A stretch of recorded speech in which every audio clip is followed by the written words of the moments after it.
உங்கள் அனைவருக்கும் எனது அன்பான வணக்கத்தை தெரிவித்துக் கொள்கிறேன்.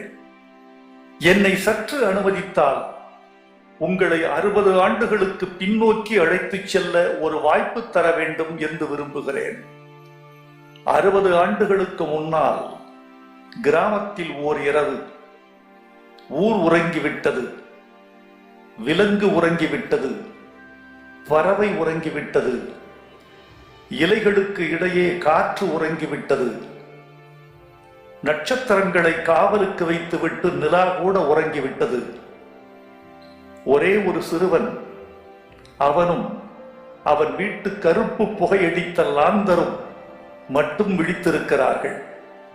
என்ன நடக்கிறது என்று சொன்னால், வகுப்பில் தமிழாசிரியர் அசைவிரித்து காட்டிய போது ஒன்று சொன்னார். திருக்குறளின் 1330 அருங்குறளும் ஒரு குறள் கூட தடை கட்டாது.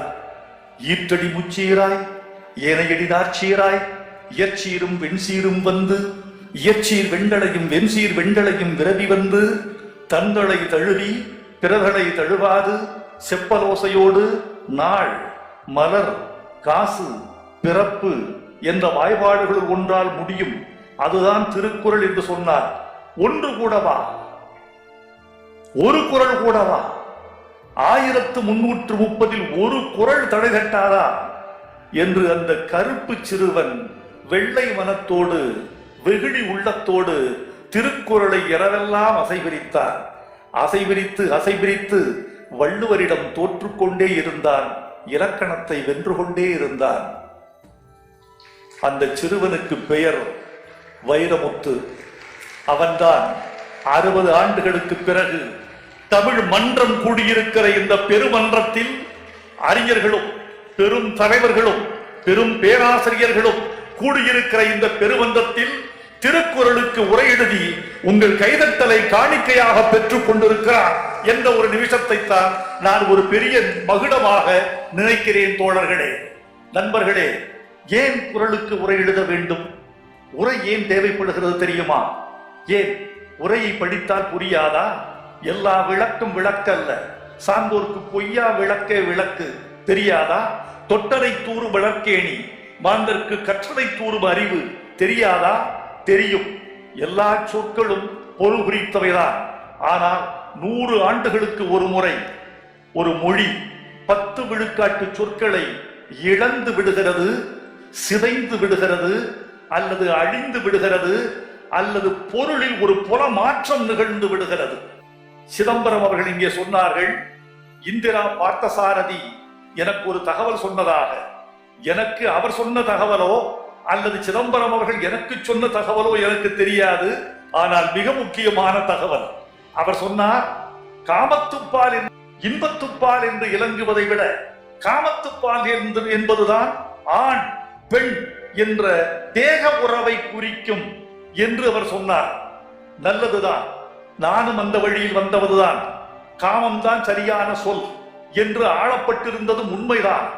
ஆனால் அறிவுக்குரிய சிதம்பரம் அவர்களே, இந்திரா பார்த்தசாரதி அவர்களே, உங்களுக்கு ஒன்று சொல்ல வேண்டும் என்று ஆசைப்படுகிறேன். காமம் என்பது தொல்காப்பியர் காலத்தில் உயர்ந்த பொருள். கமம் நிறைந்து எனும் என்பது தொல்காப்பிய சூத்திரம். நிறைவுதான் காமம். காமத்தில் மனிதன் நிறைவு கண்டான், காமத்தில் மனிதன் பூரணத்தை பார்த்தான். காமத்தின் வழியே கடவுளை அடைய முடியும் என்று கூட நேற்று வரைக்கும் துறவிகள் யோசிக்கிறார்கள், இன்றும் யோசித்துக் கொண்டிருக்கிறார்கள். கமம் நிறைந்த இயல்பு என்பது உண்மைதான். ஆனால் பொருள் மாறிவிட்டதே, காலம் பொருளை மாற்றிவிட்டதே. நாற்றம் என்பது நறுமணம் என்பதுதான் பொருள். 2ஆம் நூற்றாண்டில் சுவை, ஒளி, ஊறு, நாற்றம் திருவள்ளுவர் இருக்கு. இந்த நாற்றம் என்ற சொல் நறுமணம் என்ற பொருள். நாரிய கூந்தலாள் என்ன பொருள்? மணக்கின்ற கூந்தலை உடையவள். பூக்களை சூடியோ திரவியங்கள் பூசியோ அல்லது தன் வேர்வைக்கு என்று தனி மனம் கொண்டோ அல்லது தன் ஆடையுடைய வாடை அவள் கூந்தலில் ஏறியோ அவள் நிறம் மனம் கூடியிருக்கிறது. நாரிருங்கூந்தல், இருண்ட கூந்தல், அடர்த்தியான கூந்தல். நாறு இரும் கூந்தல் என்றால் நாறுகின்ற மணக்கின்ற இருண்ட கூந்தல். நாற்றம் என்றால் உயர்ந்த பொருளில் வந்தது. இன்றைக்கு நாற்றம் என்றால் கூவம் என்று ஆகிவிட்டது. இன்றைக்கு உன் கூந்தல் நாறுகிறது என்று சொன்னால் பெண் சண்டைக்கு வந்து விடுவாள். இன்றைக்கு நாறுதல் என்பது நல்ல பொருளில் அல்ல. காமம் என்பது தொல்காப்பியர் காலத்தில் நல்ல பொருளில் ஆளப்பட்டு வந்தது. நாற்றம் என்பது போலவே இன்று அதே சொல் காமம் என்றால் லஸ்ட் என்ற இழிந்த பொருளுக்கு வந்துவிட்டது. என்னப்பன் திருவள்ளுவரை நான் இழிந்த பொருளில் எடுத்தாள விரும்பவில்லை என்பதனால் நான் இன்பத்துப்பாழ்ந்து கொண்டேன். என் தமிழ் மக்கள் ஏற்றுக்கொண்டு கரவொலி செய்கிறார்கள். இந்த கரவொலியே இந்திரா பார்த்தசாரதிக்கு நான் விடுக்கிற பதில். அவர் நான் மதிக்கிற ஒரு தமிழறிஞர், 96 வயது மூத்தவர். 3-4 நாட்களுக்கு முன்னால் ஆங்கில இந்து பத்திரிகையில் அவர் பேட்டி கூட வெளிவந்திருந்தது. அவ்வளவு சிறந்தவர். மேக்பத் என்ற ஷேக்ஸ்பியர் நாடகத்தை நான் தழுவி தமிழ்படுத்திக் கொண்டிருக்கிறேன் என்று சொல்லிக் கொண்டிருக்கிற ஒரு தமிழறிஞருக்கு நான் இந்த சபையின் மூலமாக இந்த பதிலை விடுக்கிறேன். ஒருவரா இருவரா திருக்குறளுக்கு உரை எழுதியவர்கள் தருமர், மடக்குடவர், தாமத்தர், நச்சர், பரிதி, பரிவீரழகர், திருமலையர், மல்லர், பரிப்பெருமாள், காளிங்கர், வள்ளுவர் நூற்கு எல்லை உரை செய்தார் இவர். இந்த 10 பேர்களும் கொண்ட பட்டியல் வெண்பா பட்டியலில் இருக்கிறது. 10 பேர். இந்த 10 பேரில் 5 பேர் உரைகள் மட்டுமே கிட்டுகின்றன. 5 பேர் உரைகள் கிட்டவே இல்லை. இந்த 10இல் 5 உரைகளே கிட்டுகின்றன. ஆனால் இன்றைய கணக்கின்படி திருக்குறளுக்கு உரை எழுதியவர்கள் 23 அல்ல, 53 அல்ல, 60 பேர் அல்ல. முத்தமிழறிஞர் கலைஞரில் இருந்து நாவலர், தேவநேய பாவாணர், நாமக்கல் கவிஞர், இலக்குவனார் என்ற போன்ற பெருமக்கள் எல்லாம் எழுதி முடித்த பிறகு எண்ணிக்கை எவ்வளவு தெரியுமா? 850 பேர் திருக்குறளுக்கு உரை எழுதியிருக்கிறார்கள். 851வது ஆளாக வடுகவட்டியிலிருந்து வைரமுத்து வந்திருக்கிறேன். இந்த 850 உரைகாரர்களுக்கு பிறகு இன்னும் குறளுக்கு சொல்வதற்கு பொருள் மிச்சம் இருக்கிறது என்பதுதான் திருவள்ளுவருக்கு உச்சம் இருக்கிறது என்பதற்கு அடையாளம் என்று நான் கருதுகிறேன். திருக்குறளை நான் சின்ன வயதிலிருந்து நேசித்திருக்கிறேன். அதை முதலில் நேசித்தது பொருளுக்காக அல்ல தோழர்களே. காமத்துக்கு வசப்படாத, காமம் என்பதே என்னவென்று தெரியாத ஒரு சின்னஞ்சிறுவன் ஒரு கொழுத்த பெண்மையை அண்ணாந்து ஆச்சரியப்பட்டு ரசிப்பது போல, பொருளே தெரியாத காலகட்டத்தில் கூட திருக்குறளை நான் தடவி தடவி, சொல்லி சொல்லி, பேசி பேசி, ரசித்து ரசித்து, ருசித்து ருசித்து, இசைத்து இசைத்து, திளைத்து திளைத்து, கரைந்து கரைந்து, நிறைந்து நிறைந்து ரசித்திருக்கிறேன். ஒருமையுள் ஆமை போல் ஐந்தடக்க நாற்றின் எழுமையும் ஏமாப்பு உடைத்து. இந்த குறளில் நான் ரசித்தது பொருளை அல்ல. ஒரு குறளுக்குள்ள 3 எண்களை எப்படி வள்ளுவன் வைத்தார்? ஒருமையுள் 1, ஆமை போல் ஐந்தடக்கலாற்றின் 5, எழுமையும் ஏமாப்புடைத்து 7. 1, 5, 7 ஒரே குறளுக்குள் 3 எண்களை சொல்லி எப்படி பொருள் சொல்கிறார் என் பாட்டன். இது சின்ன வயதில் திருக்குறள் மீது எனக்கு ஏற்பட்ட ஈர்ப்பு. பற்றுக பற்றற்றான் பற்றினை அப்பற்றை பற்றுக பற்று விடக்கு. அடப்பாவி, நீ எங்கிருந்து பிறந்தாய்? எவன் உனக்கு தமிழ் சொல்லிக் கொடுத்தான்? எத்தனை பேர் உனக்கு முன்னோடிகள்? ஒரே குறள் 7 சீர்கள். 7 சீர்களில் 6 சொற்கள் ஒரே சொல். இந்த உலகத்தில் உள்ள கவியர்களுக்கெல்லாம் நான் அறைகூவல் விடுக்கிறேன். 7 சொற்களில் ஒரு சொல்லை வைத்து இவ்வளவு பெரும்பொருள் சொன்னவன் தமிழன் வள்ளுவனை தவிர உலகத்தில் யார் என்று வைரமுத்து கேட்கிறார். தமிழ் உலகம் கேட்கிறது, அறிஞர் உலகம் கேட்கிறது, தமிழின் பாரம்பரியம் கேட்கிறது என்று உலக இலக்கியவாதிகளுக்கு சொல்லுங்கள் தோழர்களே. பற்றுக பற்றற்றான் பற்றினை அப்பற்றை பற்றுக பற்று விடக்கு. 7வது சீர் மட்டும்தான் இன்னொரு சொல். அதுவரைக்கும் அதுதான். இன்னொரு ஜாலம் பண்ணிருப்பாரு பாருங்க. ஒரு மனிதன் இதுதான். எவ்வளவு தூரத்துக்கு ஒரு பொருளை விட்டு விலகி போகிறாயோ அவ்வளவு தூரத்துக்கு துன்பத்திலிருந்து விலகி போகிறாய். எவனாவது சொன்னானா? செல்வத்தை விட்டு, மண்ணை விட்டு, பெண்ணை விட்டு, பொன்னை விட்டு, பதவியை விட்டு, புகழை விட்டு, பற்றுகளை விட்டு எவ்வளவு தூரம் நீ ஒரு பொருளிலிருந்து விலகி போகிறாயோ நீ விலகி செல்ல செல்ல துன்பம் விலகி போகும். இது திருவள்ளுவர் சொல்கிறார். யாதனின் யாதனின் நீங்கியான் நோதல் அதனின் அதனின் இலன். இது ஒரு திருக்குறள். எந்த பொருளிலிருந்து எவ்வளவு நீ விலகி நிற்கிறாயோ அந்த அளவுக்கு உனக்கு துன்பம் உன்னை விட்டு விலகி போகும் என்பது பொருள். இது அல்ல முக்கியம். ஒட்டாதே, உறவுகளோடு ஒட்டாதே, பொருளோடு ஒட்டாதே, பதவியோடு ஒட்டாதே, மண் பெண் பொன் என்று ஒட்டாதே. அப்படி ஒட்டாத வரைக்கும் நீ நலம் பெறுவாய் என்று சொல்ல வந்தவன் இந்த குறளையே உதடு ஒட்டாமல் எழுதியிருக்கிறான். அடப்பாவி! யாதனின், என் தொலைக்காட்சி தோழர்களே, என் உதடுகளுக்கு க்ளோஸ்அப் போடுங்கள். யாதனின் யாதனின் நீங்கியான் நோதல் அதனின் அதனின் இலன். பகரம், பகரம், மகரம், இந்த மூணு தான் உதடு ஒட்டும். மற்ற எழுத்துக்கள் உதடு ஒட்டாது. பகரம், மகரம், மகரம், ப ம ப இதான் ஒட்டும். இந்த பகர மகர மகரம் என்ற எதுவுமே இல்லாமல் ஒரு குறளை இவ்வளவு பெரிய தத்துவ குறளை படைத்திருக்கிறார் என் தமிழ் பேராசான் திருவள்ளுவர். நான் அந்த வழியில் வந்தவர் என்றால் என்னுடைய கர்வத்தை யாராவது தடுத்து விட முடியுமா? என்னை எவனாவது கேள்வி கேட்க முடியுமா? என் வள்ளுவரை தூக்கி எறிந்தால் உலக இனங்கள் ஏதாவது என்னை எட்டி பார்க்க முடியுமா? அவ்வளவு பெரிய விஷயம். நான் ஏன் திருக்குறளுக்கு உரை எழுத வேண்டும் என்று ஆசைப்பட்டேன் என்றால் பல குறள்களுக்கு பிழைப்பட்ட பொருள்களையே இந்த சமூகம் சொல்லி வந்திருக்கிறது.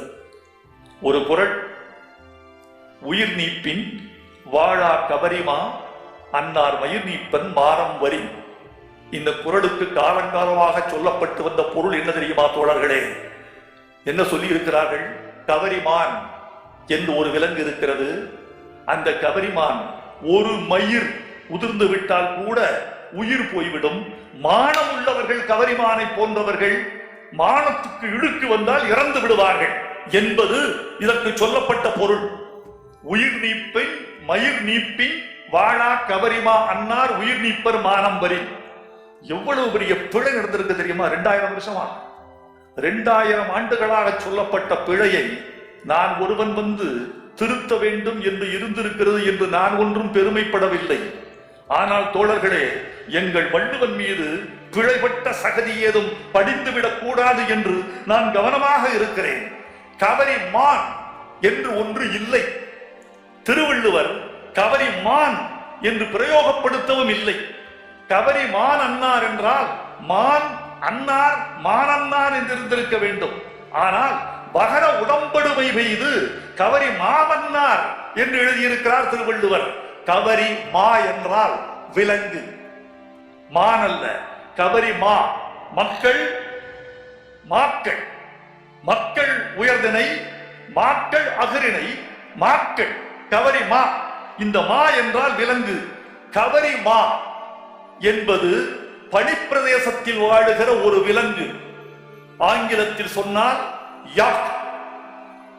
யாக் என்ற விலங்கு திபெத்தில் இன்னும் இருக்கிறது, நேபாளத்தில் இன்னும் இருக்கிறது. பனிப்பிரதேசத்து விலங்கு தன் உடம்பெல்லாம் கவரி முடி கொண்டது. கம்பளியை போர்த்தது போல இருக்கும். அந்த கம்பளியை போர்த்திருப்பது இயற்கை அதற்கு கொடுத்த கொடை. அந்த பனியிலிருந்து தன்னை மீட்டுக் கொள்ள வேண்டும், காத்துக்கொள்ள வேண்டும் என்று அந்த இயற்கை அந்த விலங்குகளுக்கு அந்த உறுப்பை கொடுத்திருக்கிறது. கவரிமா. அந்த கவரி மயிர் மொத்தமாக உதிர்ந்து போனால் குளிர் தாங்காத பனிக்காட்டு விலங்கு குளிர் தாங்காமல் விரைத்து செத்து போகும் என்பது பொருள். அப்பா, மயிர் நீப்பி எது தெரியுமா ஏமாத்திருக்கு? எதுகை உரையாசிரியர்களை ஏமாத்திருக்கு. இதுல பரிமேலகர் இப்படித்தான் சொல்றாரு, நாவலர் வரைக்கும் தான் சொல்றாங்க, மணக்குடவர் இப்படிதான் சொல்றாரு, பின்னாடி வந்து உரையாசிரியர்கள் சொல்றாங்க, எல்லாரும் சொல்றாங்க. பரிதியார் என்ற ஒரு உரையாசிரியர், இறை என்பவர்களுக்கு தெரியும், அது படிச்சு பாருங்க. பரிதியார் என்பவருடைய உரையில் கபரி மா என்று சொல்லாமல் கபரி மான் என்றே பொருள் கொள்கிறார். மூலத்தை விட்டு வெளியே போவது என்ன நியாயம்? ஒரு உரையாசிரியன் மூலத்தை விட்டு வெளியே போகக்கூடாது. காலத்தை விட்டு கூட வெளியே போகலாம், மூலத்தை விட்டு ஒரு உரையாசிரியன் வெளியே போகக்கூடாது. இதைத்தான் கபரிமா வண்ணார் என்று எழுதியிருக்கிறேன். பெரியவர்களே, திருவள்ளுவருக்கு மிகப்பெரிய பெருமை என்ன தெரியுமா தோழர்களே? இந்த நிகழ் நிமிஷத்துக்கு பொருந்துவதுதான், இந்த சனத்துக்கு பொருந்துவார். இன்றைய வாழ்வியலுக்கு, இன்றைய அறிவியலுக்கு, இன்றைய அறவியலுக்கு, இன்றைய அரசியலுக்கு, உலகத்துக்கு பொருந்துகிற குரல் நம்முடைய வள்ளுவருடைய குரல் என்றால் மிக இல்லை. உக்ரைன், ரஷ்யா போர், பாலஸ்தீனம் இஸ்ரேல் போர், இஸ்ரேல் ஈரான் போர், இந்த போர்களுக்கு வள்ளுவர் சொல்கிற இந்த நிகழ்காலத்து குரல் ஒன்று உண்டு. இப்படி நிகழும் என்பவருக்கு தெரியுமா? தெரியாது. இப்படி நாடுகளே கிடையாது வள்ளுவர் காலத்துல. அந்த நாடுகளே இல்லாத காலத்தில் வள்ளுவர் எப்படி சிந்தித்திருக்கிறார் பாருங்க. நாடு, சண்டை போடுறதெல்லாம் நாடாடா, அதற்கு பெயர் நாடா? நாடு என்றால் என்ன தெரியுமா வள்ளுவர் கேட்கிறார்? உருபசியும் ஓவாப்பிணியும் செருபகையும் சேராது என்பது நாடு. பசி இருக்கக்கூடாது. நான் பார்த்தேன் பாலஸ்தீனத்துல, என் நெஞ்சு கையில சாப்பாட்டு தட்டை வச்சுக்கிட்டு தொலைக்காட்சி பார்த்துட்டு இருக்கேன். ஒரு சப்பாத்தி, ஒரு செட்டிநாட்டு குருமா, அதை வச்சு சாப்பிட்டுட்டு இருக்கேன். தொலைக்காட்சியில ஒரு காட்சி ஓடுது. ஒரு பாலஸ்தீன சிறுவன் பேட்டி கொடுக்கிறான். போருக்கு எதிராக பேசிக்கொண்டே இருந்தவன் கீழே குனிந்து தன் காலடியில் இருந்த மணலை ஒரு கையில் அள்ளி தன் வாயில் அப்படியே அள்ளி எரிச்சான். இதற்காக நான் சாப்பிட்டுட்டு இருக்கேன். போடலாம் தட்டை அப்படியே வச்சுட்டேன்.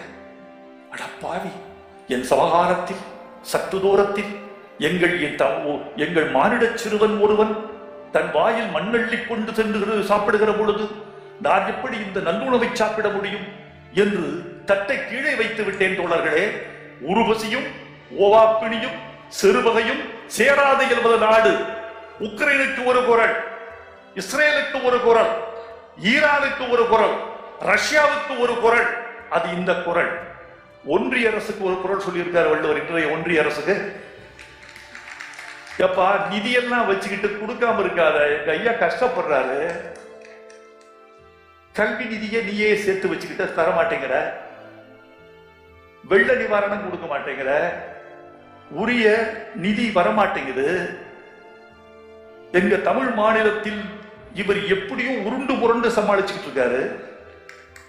இவ்வளவு பெரிய நிதியை வாங்கிட்டு போறீங்க என்கிட்ட இருந்து, ஜிஎஸ்டி கொடுக்க மாட்டேங்கிறீங்க. ஏப்பா காக்கை மாதிரியாவது நீங்க வாழக்கூடாதா? வள்ளுவர் சொல்றாரு. காக்கை இருக்கே, சேர்த்த பொருளை, பார்த்த பொருளை மறைக்காது, தனக்கென்று ஒதுக்காது, கரையும், கா கா என்று கரையும், கூட்டத்தை சேர்த்தும், எல்லா காக்கைகளும் மொத்தமாக சேர்ந்துதான் உண்ணும். அதுதான் காக்கையின் குணம். காக்கை கரவா, கரைந்து உண்ணும், ஆக்கமும் அண்ணன் நீராக்கே உள. எங்க ஜிஎஸ்டி ஏதி எடுத்துக்கிட்டு ஊர் காக்கைகளுக்கு தான் கொடுத்துக்கிட்டு இருக்கியே, எங்க தமிழ்நாடு என்ன ஆவது? காக்கை கரவா, கரைந்துண்ணும், ஆக்கமும் அண்ணன் நீராக்கே உள. ஒன்றிய அரசுக்கு பொருந்துகிற குரல். 2000 ஆண்டுகளுக்கு முன்பு எழுத்தாணி எடுத்து பதப்படுத்தப்பட்ட பனை ஓலையில் எழுதி கொண்டு, புள்ளி வைக்காத எழுத்து எழுதி கொண்டு, பனை ஓலையில் புள்ளி வைத்த எழுத்துக்களை எழுதினால் பனை ஓலை கிழிந்துவிடும் என்பதனால் புள்ளி இல்லாத எழுத்துக்களைத்தான் பனை ஓலையில் எங்கள் திருவள்ளுவர் எழுதியிருப்பார். திருவள்ளுவன் இன்று வந்து என் வள்ளுவர் மறை வைரமுத்து உரையை வாசிக்க சொன்னால் திருவள்ளுவருக்கு வாசிக்க தெரியாது. இந்த எழுத்துக்கள் வேறு, ஒலிவடிவம் வேறு. ஒலிவடிவம் ஒன்று. காக்கை கரவா கரைந்துண்ணும் என்றால் வள்ளுவனுக்கு புரியும். நான் எழுதி கொடுத்தால் வள்ளுவனுக்கு படிக்க தெரியாது. ஒலி வடிவம் மாறாதது, மொழி வடிவம் மாறுவது. ஆகவே தமிழர்களே, பேசி பழகுங்கள், ஒலி வடிவத்தை மாற்றாதீர்கள். காதுகளில் எங்கள் பிள்ளைகளுக்கு ஒலிகள் வந்து சேரட்டும். பிள்ளைகளே, 133 அதிகாரத்திற்கு ஒவ்வொருவர் வீதமாக இங்கு 10 குறள் சொல்லிய பிள்ளைகளே, உங்களில் வாழுகிறான் திருவள்ளுவர், உங்களோடு வாழுகிறான் திருவள்ளுவர். அடுத்த நூற்றாண்டு பிள்ளைகள் நீங்கள். அடுத்த நூற்றாண்டுக்கு வள்ளுவரை அழைத்துச் செல்லக்கூடிய பெரும் கடமை உங்களுக்கு இருக்கிறது. வாழ்க நீங்கள். வள்ளுவர் சார்பில், முதலமைச்சர் சார்பில் உங்களை நான் வாழ்த்துகிறேன். வாழ்க. உங்கள் பள்ளிக்கு எங்கள் வணக்கம். உங்கள் ஆசிரியர் பெருமக்களுக்கு என் வாழ்த்து. கூட்டணியை பத்தி ஒரு வரி சொல்லியிருக்காரு. பொருந்தா கூட்டணியை பத்தி வள்ளுவர் சொல்லியிருக்காரு. கூட்டணி இருந்தா எப்படி இருக்கணும்? ஒன்னா இருக்கணும். நம்ம கூட்டணியை போல ஒருமித்த கருத்தோட, சின்ன சின்ன வேறுபாடுகள் இருந்தாலும் பேசி தீர்த்துக் கொள்வது போல. பொருந்தாத கூட்டணியோடு வாழ்வது எப்படி தெரியுமா இருக்குமா? வள்ளுவர் சொல்றார், பொருந்தாத கூட்டணியோடு வாழ்வது ஒரு சின்ன குடிலுக்குள்ள பாம்போட சேர்ந்து குடித்தனம் பண்றது மாதிரியா. உடம்பாடு இல்லாதார் வாழ்க்கை குடங்கருள், பாம்போடு உடன் உறைந்தற்று. எப்பா, குடங்கர் என்றால் ஒரு குடில், சிறு குடில், ஒரு குடிசைன்னு வச்சுங்க.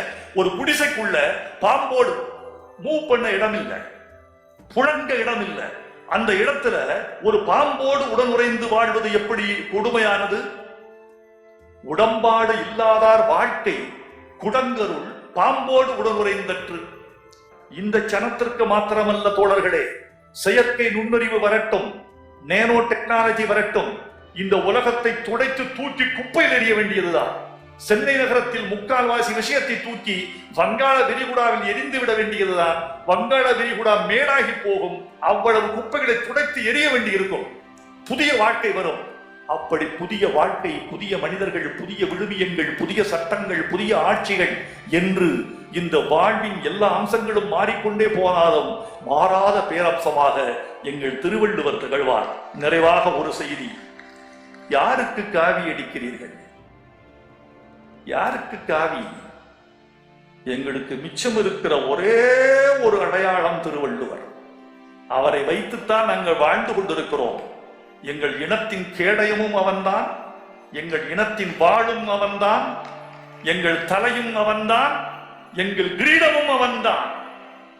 அவனை பறித்துக் கொண்டு போவதற்கு ஒருபட மாட்டோம். நானெல்லாம் நாகரிகம் கருதி அரசியல் பேசாமல், அதெல்லாம் வேண்டாம். கெட்ட வார்த்தைகள் தெரியாத கெட்ட வார்த்தையா? மாடு மேய்க்கிற பொழுதும் ஆடு மேய்க்கிற போதும் நான் சொல்லுகிற அகராதிகளை நீங்கள் எழுதக்கூட பார்க்க முடியாது, அவ்வளவு தெரியும்.